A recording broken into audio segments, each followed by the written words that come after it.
পুতিনের বাহিনীর সামনে টিকতেই পারল না যুক্তরাষ্ট্রের নকশা করা অত্যাধুনিক একটি F-16 যুদ্ধ বিমান। হামলা চালিয়ে ওই F-16 যুদ্ধ বিমান ভূপাতিত করেছে রুশ বাহিনী। রাশিয়ার প্রতিরক্ষা মন্ত্রণালয় জানিয়েছে, ওই যুদ্ধ বিমানটি মস্কোর বিরুদ্ধে ব্যবহার করছিল ইউক্রেন। গেল গ্রীষ্মে ইউক্রেনকে চতুর্থ প্রজন্মের যুদ্ধ বিমান সরবরাহ শুরু করে পশ্চিমারা।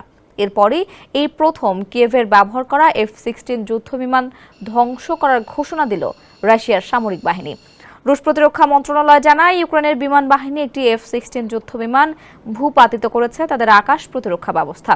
রোববার মন্ত্রণালয়ের নিয়মিত ব্রিফিংয়ে এ তথ্য জানানো হয়। তবে পুরো ঘটনার বিস্তারিত জানায়নি রুশ প্রতিরক্ষা মন্ত্রণালয়।